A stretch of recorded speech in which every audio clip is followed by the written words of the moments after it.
El bien que salva y produce paz. El Papa Francisco dijo en la parroquia de Santa María Josefa, en la periferia este de Roma: el deseo de venganza y el rencor destruyen familias y amistades. Perdonar de corazón es el camino de la santidad y aleja las guerras.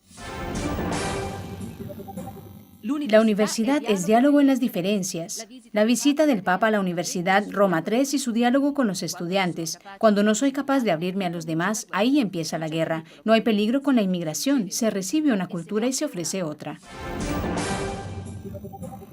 Era extranjero y me acogisteis. En el Vaticano, refugiados e inmigrantes fueron los protagonistas del Foro Internacional Migración y Paz. La respuesta para el Papa Francisco es acoger, proteger, promover e integrar, una labor que es un imperativo moral.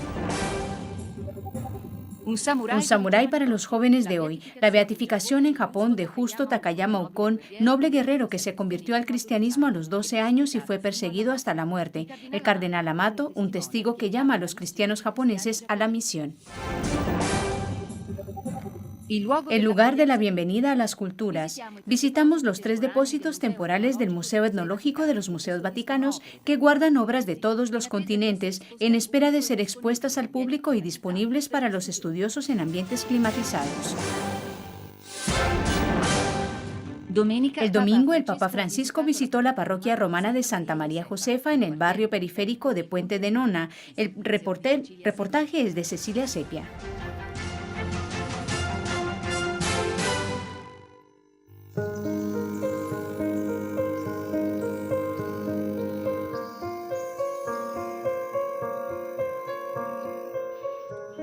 Más que una periferia, la del Puente de Nona, al este de Roma, es una auténtica frontera marcada por la pobreza y la degradación, por el desempleo y los dramáticos sucesos que nadie desea recordar, pero que durante una tarde en la parroquia de Santa María Josefa del Corazón de Jesús, todo parece distinto. El Papa llegó el domingo sobre las 15:30 en su 13ª visita pastoral para abrazar de nuevo a los que desde siempre viven y se sienten excluidos. A nadie niega un saludo, una foto, una bendición. Francisco habla a corazón abierto con los más de 200 niños de 6 a 11 años reunidos en el salón del teatro parroquial. Se confía, explica, al responder a sus palabras, lo que sucedió con el cónclave y afirma que para llegar a Papa no hay que pagar, no se hacen sortilegios ni mucho menos hace falta ser astuto o más inteligente que los demás. Siempre se ora porque corresponde solo a Dios elegir al sucesor de Pedro. Como ves, es un proceso hecho de mucha oración. Mucha oración. No se paga. No hay amigos poderosos que impulsan. No. Entonces, ¿quién hace al Papa? Es Dios. El Espíritu Santo es quien a través del voto elige al Papa. Pero sobre todo, continúa Bergoglio, en un diálogo muy cercano y comprometido, el Papa debe ser un buen cristiano, un pastor que no olvide nunca sentirse padre. También cuenta sus sueños de niño, los momentos difíciles que marcaron su vida, como la enfermedad a los 20 años, que hizo necesaria la extirpación de una parte del pulmón, exhortándoles a vencer las dificultades con fe y con valentía. Ternura y consuelo para los enfermos y los disminuidos. Después, el abrazo con los matrimonios y sus hijos bautizados hace poco.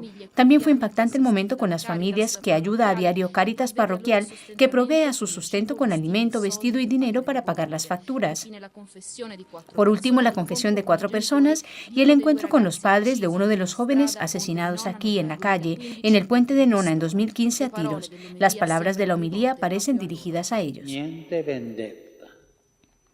No a la venganza. Me la has hecho, me la pagarás. ¿Esto es cristiano? No.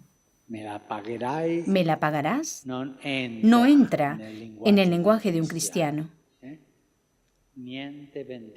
Nada de venganza. Nada de rencor. Es el camino del perdón, de olvidar las ofensas. Las grandes guerras, explica Francisco, toda esta masacre de gente, de niños, todo el odio que hay en el mundo es el mismo odio que hay en tu corazón hacia alguien.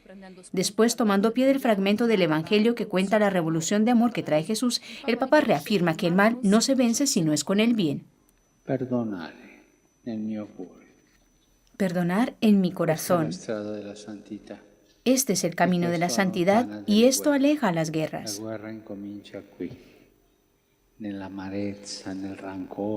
La guerra comienza aquí, en la amargura, en el rencor, en el deseo de venganza, de hacérmela pagar. Pero esto destruye familias, destruye amistades, destruye barrios. El verdadero antídoto contra la violencia y el rencor, afirma el pontífice, es la oración, el único instrumento que allana el camino a la santidad y a la perfección del Padre, que produce frutos de paz duradera. Y por eso, aunque parezca imposible, la oración debe ser todavía más fuerte por los enemigos, los que nos han hecho daño o hablan mal de nosotros, porque solo así, con pequeños gestos, se llega a cambiar el mundo. Al final de la misa, el último abrazo a la multitud y un saludo con el signo de la unidad entre las numerosas almas que viven en este barrio. El viernes pasado, el Papa visitó la Universidad Roma III, el tercer ateneo de la capital, que nació hace solo 25 años. Nos habla de ello Benedetta Capelli.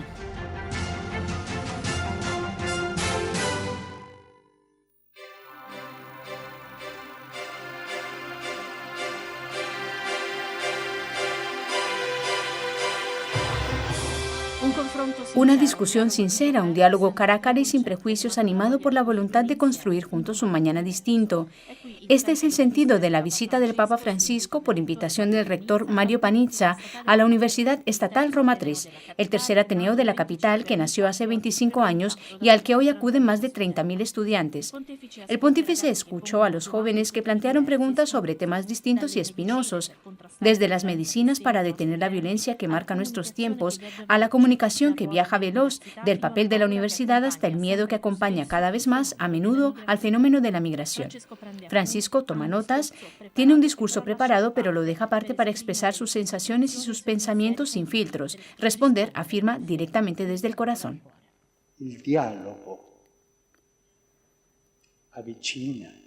El diálogo acerca, no solo acerca a las personas, acerca a los corazones. Con el diálogo se construye la amistad y se construye la amistad social. Cuando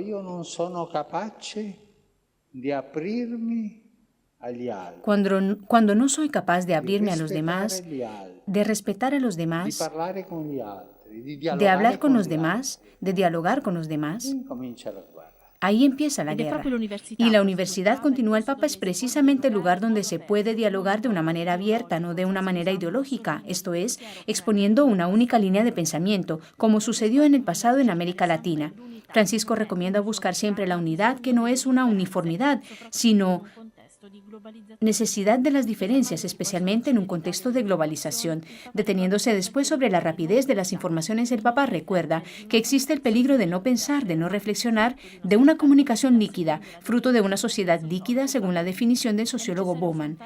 Es necesario hacer frente al reto de transformar esta liquidez en concreción, también en la economía, que hoy genera desempleo e incertidumbre en los jóvenes que llegan a caer en las dependencias, piensan en el suicidio o en enrolarse en un ejército terrorista. La última pregunta es de Nour Essa, de 31 años, Siria, que llegó a Italia con su familia junto al Papa Francisco en el viaje de regreso de la isla de Lesbos el 16 de abril de 2016. Actualmente estudia biología en Roma III. Me acuerdo de una pregunta que le hizo una periodista en el avión de regreso de Lesbos. Esta pregunta era sobre el miedo europeo hacia los que vienen de Siria o de Irak. ¿No amenazan estas personas la cultura cristiana de Europa? El Papa responde recordando que Europa ha sido tierra de invasiones y también de migraciones, que estas no son un peligro sino un reto para crecer. Los que huyen, añade, lo hacen por el hambre y por la guerra, cuando haría falta inversiones para favorecer el crecimiento de esas zonas y no explotación por parte de los poderosos de la tierra o de quienes se aprovechan de los viajes de la esperanza en el Mediterráneo, que se ha convertido en un cementerio. Cada país debe acoger si tiene posibilidades para ello y después integrar. Ellos traen una cultura que es riqueza para nosotros. Pero también ellos deben recibir nuestra cultura y hacer un intercambio de culturas. Respeto, esto es lo que quita el miedo. Cuando se da esta acogida, se acompaña se integra, no hay peligro con la inmigración. Se recibe una cultura y se ofrece otra cultura. Esta es mi respuesta al miedo. El martes, el Papa Francisco recibió en el Vaticano a los participantes en el 6º Foro Internacional Migración y Paz. El reportaje es de Andrea Mazzuca.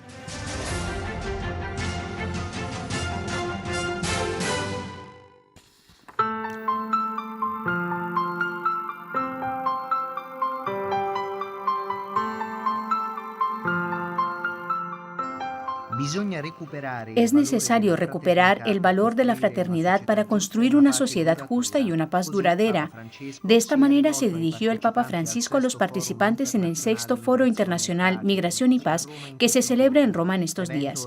El acto, organizado por el Dicasterio para el Servicio del Desarrollo Humano Integral, la Red Internacional de Migración Scalabrini y la Fundación Konrad Adenauer, se centró en el tema integración y desarrollo, de la reacción a la acción.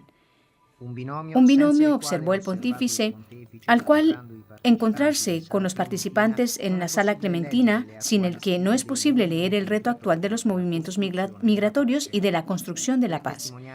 3 testimonios precedieron la intervención del pontífice, historias de familias obligadas a buscar en un país extraño un futuro más digno para sus hijos. Acoger, proteger, promover e integrar, según el Papa Francisco, la respuesta al dramático escenario de flujos migratorios se articula en estas 4 acciones que hay que realizar individual y colectivamente.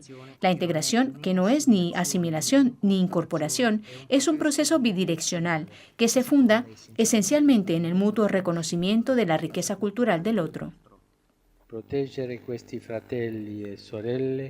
Proteger a estos hermanos y hermanas es un imperativo moral que hay que traducir adoptando instrumentos jurídicos internacionales y nacionales claros y adecuados, poniendo en marcha programas eficaces y humanizadores en la lucha contra los traficantes de carne humana, que se lucran de las desgracias ajenas, coordinando los esfuerzos de todos los agentes, entre los cuales podéis estar seguros, estará siempre la Iglesia. La labor a favor de los migrantes, de los huidos, de los refugiados, es un deber de justicia, continuó Francisco, para que todos, en cualquier parte del mundo, puedan beneficiarse de los frutos de la tierra, evitando así que se alargue la diferencia entre los que tienen más y los que tienen que contentarse con las migajas. Un pequeño grupito de individuos no puede controlar los recursos de medio mundo. No pueden personas y pueblos enteros tener derecho solo a recoger las migajas. Y nadie puede sentirse tranquilo ni dispensado de los imperativos morales que derivan de esta corresponsabilidad en la gestión del planeta. Una corresponsabilidad que ha reafirmado muchas veces la comunidad política internacional, como también el magisterio. Frente a las tragedias que marcan a fuego la vida de tantos inmigrantes y refugiados, la pregunta que Dios hace al hombre desde el principio, ¿dónde está tu hermano?, interroga la conciencia de cada uno de nosotros. Para un cristiano, añadió el Papa Francisco, la hospitalidad que se ofrece al forastero equivale a abrir de par en par las puertas a Cristo, como está escrito en el Evangelio de Mateo. Era extranjero y me acogiste. Por esto es necesario un cambio de atteggiamento verso i migranti. Para esto es necesario un cambio de actitud hacia los inmigrantes y refugiados por parte de todos, el paso de una actitud de defensa y de miedo, de desinterés o de marginación, que al final corresponde a la cultura del descarte, a una actitud que tenga en su base la cultura del encuentro, la única capaz de construir un mundo más justo y fraterno, un mundo mejor.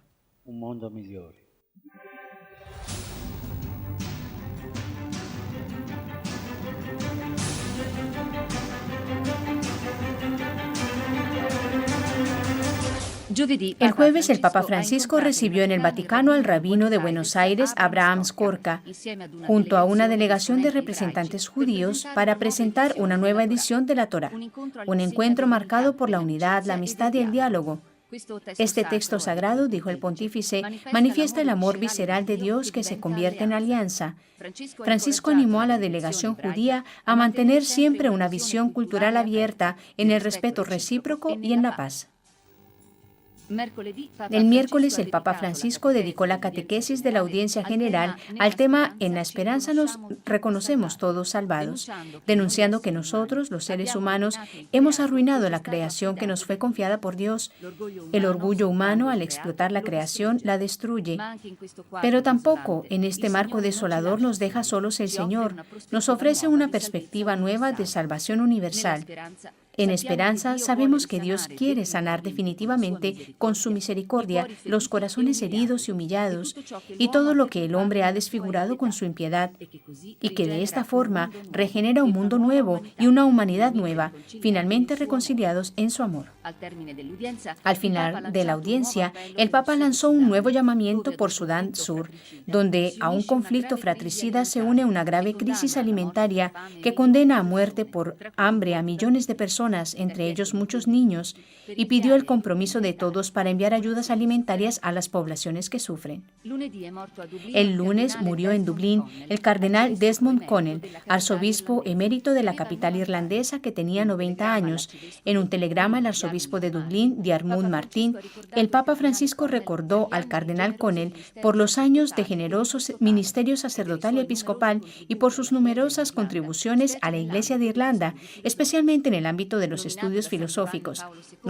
Nombrado arzobispo de Dublín en 1988 por San Juan Pablo II y creado cardenal en 2001, Connell participó en el cónclave que eligió al Papa emérito Benedicto XVI. Tras su muerte, el colegio cardenalicio queda formado por 225 purpurados, de los que 118 son electores y 107 de más de 80 años.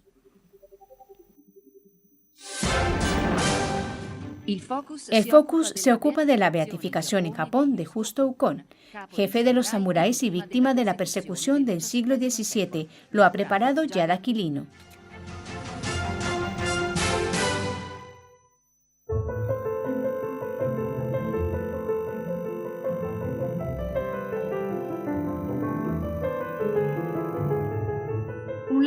Un laico japonés que por la fe en Cristo renunció a honores y comodidades, aceptando la humillación y el exilio, es Justo Takayama Ukon, beatificado el 7 de febrero en Osaka, de quien habló el Papa Francisco en la audiencia general del jueves siguiente.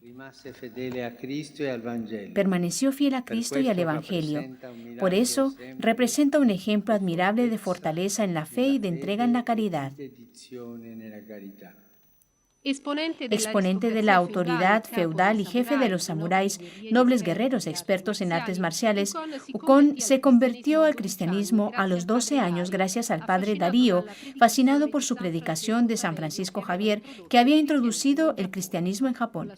Con su obra se propagó la difusión del Evangelio, pero el poder militar japonés se opuso, comenzando feroces persecuciones. Justo y los Takayama renunciaron entonces a los honores y a las propiedades, pero siguieron declarándose discípulos de Cristo, como explica el cardenal Angelo Amato, prefecto de la Congregación para las Causas de los Santos, que presidió la ceremonia de beatificación en Japón.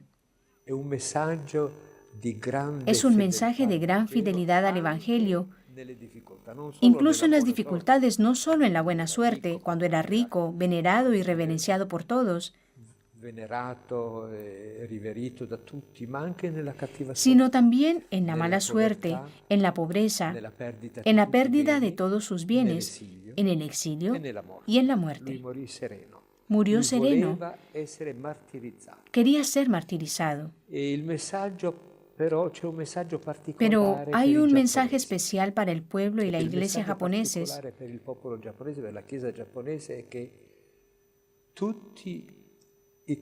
Todos los cristianos en Japón pueden ser, como Justo, misioneros del Evangelio en su sociedad, que es una sociedad que no es refractaria al Evangelio.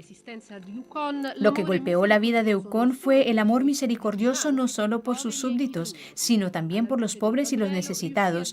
A la luz del Evangelio consiguió dar un significado nuevo y profundo a la tradicional ceremonia en la sala de té. La directora Lia Beltrami, autora de la película El camino de la espada, el camino de la cruz, Ukon el samurái. Se convirtió en una habitación austera de todas las casas, un lugar de meditación profunda, un lugar donde encontrarse con el otro cara a cara, un lugar de despojo de sí mismo para estar presentes aquí y ahora con una persona que está delante, dejando el mundo fuera, y en la pureza del gesto, encontrar la disciplina interior que te lleva a Dios. Durante las persecuciones, la pobreza y las dificultades minaron la salud del nuevo beato y cuando el cristianismo fue prohibido en Japón, justo escogió el camino del exilio en Filipinas. Allí murió en 1615. A pesar de que no tuvo una muerte violenta, se le ha reconocido el martirio en consideración del hecho de que la muerte fue consecuencia de los sufrimientos que tuvo que arrostrar para conservar la fe. Es indeleble en el tiempo el mensaje del samurái de Cristo, otra vez Lia Beltrami. Su mensaje es extraordinario, sobre todo hoy para nuestros jóvenes. Es un hombre que siempre supo elegir, eligió caminos, antes de cada decisión crucial hacía los ejercicios de San Ignacio. Intentaba realizar esta práctica para comprender bien y discernir dentro de sí, y después elegía con valor. En esta sociedad donde también a los jóvenes les cuesta mucho esfuerzo tomar un camino y ser fuertes y valientes, en ese camino, el mensaje de Ukon enraiza y encuentra terreno fértil para los jóvenes. La profundidad de la experiencia de vida de Ukon se hizo posible en la ceremonia de beatificación, como recuerda el cardenal Amato. A pesar del número limitado, se registró la presencia de más de 12.000 personas, un espectáculo extraordinario de oración, de participación, de cantos, de alegría, de serenidad. Estábamos en Osaka, en el estadio de la ciudad, cerrado porque fuera llovía y comenzaba a nevar. Todo estaba bien preparado, fue una situación muy bonita. El più importante giornale giapponese in inglese del Giappone il giorno dopo, Japan Fue una Times, ceremonia en la que participaron los medios de comunicación japoneses. Al día siguiente, el mayor periódico japonés en lengua inglesa, el Japan Times, publicó en segunda página un gran artículo con fotografía de la ceremonia de beatificación. Así, desde este punto de vista, el mensaje fue muy bien recibido y se valoró la figura de este noble samurái, de este noble cristiano japonés. Descubrimos los 3 depósitos del Museo Etnológico de los Museos Vaticanos. Nos guía en este viaje Bárbara Castelli.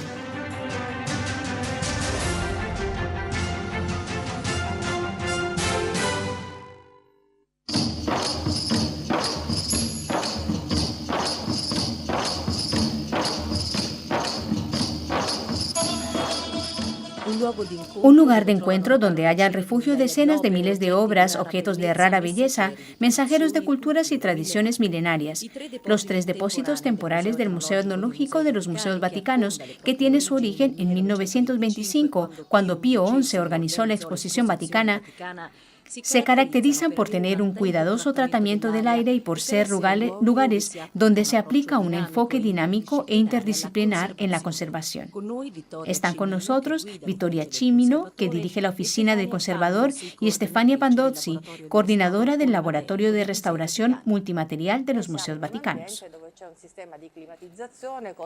Estamos en una sala en la que hay un sistema de climatización, de control de la humedad y de la temperatura. Son factores importantes que aseguran la conservación de estos objetos que son multimateriales, por lo que el coeficiente de complicación y de fragilidad es altísimo. Todos son objetos que se han tratado y guardado en cajas de conservación, como ven, y después se conservan aquí a la espera de una nueva exposición o de ser trasladados a otros depósitos, porque este museo está en continua evolución. Hay muchos cambios en marcha y habrá otros. Somos un equipo formado por 7 restauradoras especializadas en distintas clases de materiales que cuidan este inmenso patrimonio de la humanidad. Este depósito es un depósito en el que hemos utilizado materiales que son fruto del estudio de la investigación del grupo de restauradoras, naturalmente junto con la dirección, con nuestro laboratorio para el diagnóstico y detrás viene la oficina de conservador. Es un depósito en el que las operaciones de conservación son las de primera intervención, la desinfección anóxica, el control estructural, algunas intervenciones de conservación y, como puede verse, la preparación en soportes de conservación. La dirección del museo diría que, con todos los museos vaticanos, está verdaderamente interesada en estas colecciones tan importantes.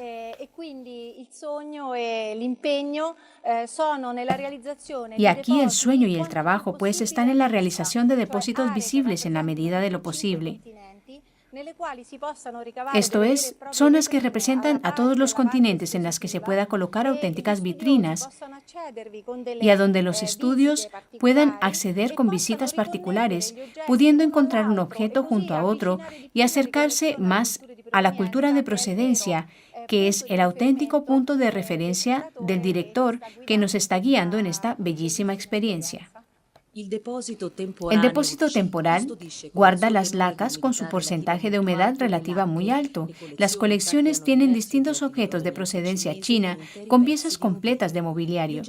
Los objetos del Museo Etnológico tienen una variedad extraordinaria, desde testimonios de las grandes tradiciones espirituales asiáticas a las de la civilización precolombina y del Islam, producciones de los pueblos africanos y de los habitantes de Oceanía y de Australia, y todos son tratados y conservados con la misma dignidad desde el más grande al más pequeño. Cuando comenzamos hace muchos años, tratábamos todos los objetos de la misma manera, ya que no conocíamos su valor intrínseco.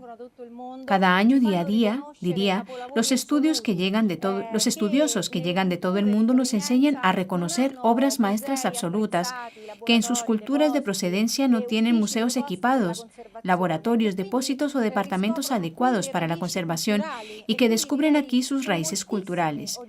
Diría pues que en estos lugares muchísimas piezas empiezan a tener ese relieve que merecen y que de verdad pueden ser útiles para un museo del diálogo y de la paz.